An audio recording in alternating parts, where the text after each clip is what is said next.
చాలామంది middle class వాళ్ళు ఇల్లు కొనాలనుకుంటే కొనాలా వద్దా అని ఆలోచిస్తుంటారు. ఎందుకంటే మనం రెంట్ కట్టుకోవడమే బెటరా, లేదంటే మనం లోన్ తీసుకొని ఏదన్నా బ్యాంక్లో మనం ఇల్లు కొనడం బెటరా అనేది ఆలోచిస్తుంటారు. సో ఈ రెండిట్లో ఏది కరెక్ట్ అంటారు? ఇప్పుడు స్వీట్ షాప్కి వెళ్ళి ఏ స్వీట్ బాగుంటుందంటే ఏం చెప్తాడు స్వీట్ వాళ్ళు? అన్నీ బాగున్నాయి. అవును, అన్నీ కరెక్టే, అన్నీ రాంగే. ఏది ధర్మం ఏది న్యాయం సినిమా వచ్చినప్పుడు. సో ఇక్కడ ఏంటంటే ఏదైనా నీ ఇండివిజువల్ బ్యాక్గ్రౌండ్, ఒక బయ్యర్ కానీ ఇన్వెస్టర్ తాలూకా బ్యాక్గ్రౌండ్ పెట్టి వాడుకున్న కెపాసిటీ మారిపోతాయి. ఇప్పుడు మీరున్నారు, మీ ఆయన ఉన్నాడు, మీ పిల్లలు ఉన్నారు, మీ అత్తగారు మామగారు మీ అమ్మగారు నాన్నగారు ఉన్నారు, ముసలి వాళ్ళు 60-70 సంవత్సరాలు. వాళ్ళు ఉంటే మీరు నేను 100 కిలోమీటర్ దూరం కొనుక్కుంటూ ఉండగలరు. హాస్పిటల్కి కావాలంటే ఏం చేస్తారు? మీరు పరిగెట్టుకొని రావాలి. అలాంటప్పుడు మీరు సిటీ దగ్గరలోనే కొనుక్కోవాలి. సిటీ దగ్గరలో కొనుక్కోలేము, రేట్లు ఎక్కువ, అడుగు 10,000 20,000. సో మీకున్న దాంట్లో మెయిన్ రోడ్ కావాలంటే మంచి ఏరియాలో కావాలంటే 20-25,000. కొద్దిగా కుక్కటిపల్లి వెళ్తే 5 నుండి 7,000, కోకపేటలో 10 నుండి 15,000, పటాన్చెరు వెళ్తే మేము 4-5,000 దొరుకుతుంది. సో మీరు రేటు తగ్గుతున్న కొద్ది దూరం వెళ్ళాలి, దగ్గర రావాలని కొద్ది రేటు పెరుగుతుంది. So choice is yours. నువ్వు లోన్ నీ దగ్గర ఎంత ఉంది, లోన్ నీకు ఎంత ఎలిజిబుల్, అసలు లోన్ ఎంత వస్తుంది, సో దాన్ని బట్టి. లేదు అలా కాదు నేను కొనుక్కొని రెంట్కి ఇవ్వాలి, మీరు దూరంగా ఇవ్వచ్చు. లేదు ల్యాండ్ కొనుక్కుంటా నాకు 10 సంవత్సరాల దాకా కదపను అంటే దూరంగా. ఇప్పుడు ప్లాట్ కూర్చున్నంత అప్రిషియేషన్ విల్లాకి ఫ్లాట్కి రాదు. సెకండ్ హ్యాండ్ ఫ్లాట్ అని విన్నారా మీరు?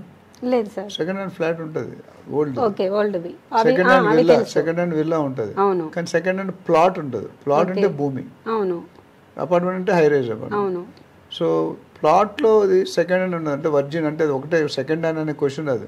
ప్లాట్లో పెట్టినంత వచ్చినంత అప్రిషియేషన్ మిగతా దాంట్లో రాదు.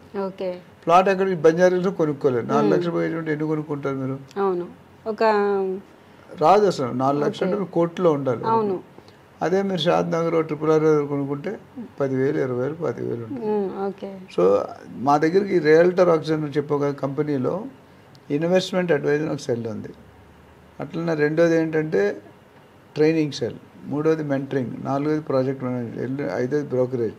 అట్లా డిఫరెంట్ ఈ ఇన్వెస్ట్మెంట్ అడ్వైజ్లో మేము వచ్చినప్పుడు నేను కంప్లీట్గా స్టడీ చేస్తాం. ఈ మేడం ఎవరు, ఏం చేస్తుంది, ఏం కావాలి, ఏజ్ ఎంత, ఫైనాన్స్ అంత, ఇవన్నీ కనుక్కొని మీ రిక్వైర్మెంట్ ఉంటే మీకు సూటబుల్ ప్రాపర్టీని సజెస్ట్ చేస్తాం. అందుకని మీరు ప్రాపర్టీ కొనుక్కునేటప్పుడు ఫస్ట్ టైం సెకండ్ టైం అయితే కనుక professional real estate agent approach అయ్యి అపాయింట్ చేసుకోండి.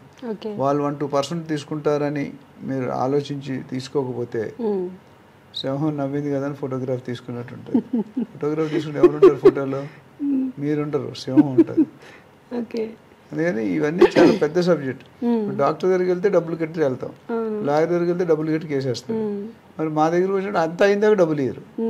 తీసుకుంటే సర్వీస్ తీసుకునే ప్రాబ్లం ఏంది? మీరు ప్రొఫెషనల్గా చేయాలంటే మీరు MBBS చేస్తేనే డాక్టర్ అవుతారు.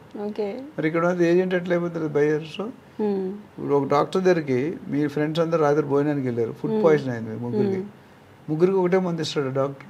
లేదు, తిన్న ఫుడ్ ఒకటే.